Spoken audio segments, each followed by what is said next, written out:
Bonjour, je suis Nathalie Fogelweit, directrice de l'Hôtel Ibis Chartres Centre Cathédrale et je suis présidente du club hôtelier de Chartres. Je travaille dans l'hôtellerie depuis plus de 30 ans et suis directrice d'hôtel depuis 2002. Avant de vous engager dans cette démarche, étiez-vous déjà sensibilisé à la question du tourisme durable?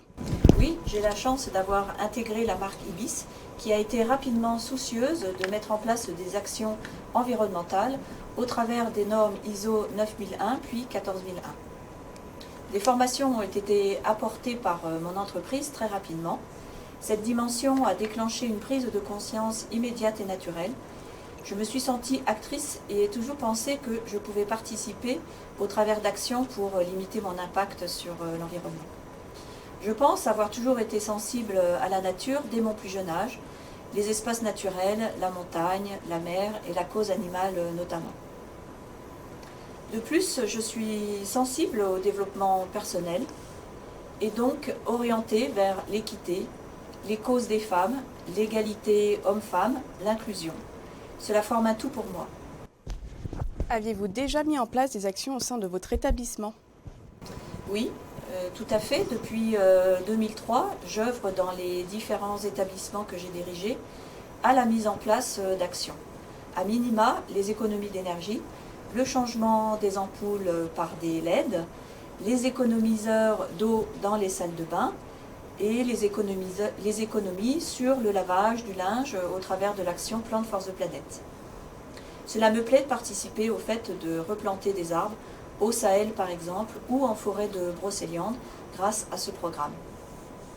Pour moi sur Chartres, j'ai pris la direction en 2012, c'est devenu une évidence. L'environnement se prête si bien à mettre en place des actions spécifiques grâce à la nature présente en Eure-et-Loir et au bord de l'Eure, au pied de mon établissement. J'ai eu l'idée dès mon arrivée de mettre en place le label Accueil Vélo, existant davantage pour des activités de camping ou des maisons d'hôtes. Cela avait du sens. J'ai proposé rapidement 2 vélos gratuits pour mes clients afin d'accentuer la démarche. Et puis le parcours de la Vélocénie qui passe par Chartres n'a fait que conforter mon ressenti. J'ai aussi fait appel à un partenaire de la forêt du Perche, inscrit dans une démarche similaire à la mienne, pour faire fabriquer des tables de pique-nique pour la terrasse de mon restaurant. J'ai également trouvé, grâce à une agence de pub, des t-shirts en coton bio pour mes collaborateurs. Je viens d'acheter par ailleurs un compost en bois pour recycler mes gobelets de salle de bain et les déchets de fruits et légumes de cuisine. J'ai d'ailleurs trouvé un gobelet en carton compostable tout récemment. Soucieuse de la cause animale, je propose désormais à ma clientèle que des œufs de poules élevés en plein air et bio si possible. Quelles sont vos attentes par rapport à cet accompagnement?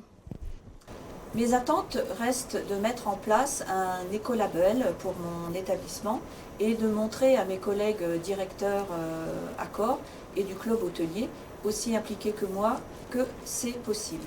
Je souhaite aussi mieux communiquer en interne, auprès des équipes et en externe pour sensibiliser ma clientèle. Suite à l'audit, avez-vous déjà pu identifier des pistes d'action? Oui, tout à fait, pour poursuivre mon objectif zéro plastique que j'ai amorcé par la mise en place d'une fontaine à eau, j'aimerais supprimer les emballages des produits du petit déjeuner. Et je regarde un référencement de produits en vrac que je pourrais proposer en bocaux en verre pour les yaourts, les fromages et les compotes par exemple.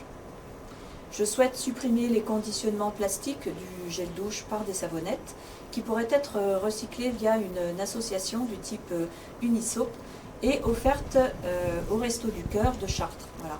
Une autre option possible est de proposer un gel douche écolabellisé. Je vous remercie pour cet entretien. Merci à vous et comptez sur moi pour être une ambassadrice du tourisme durable sur la région Centre-Val de Loire.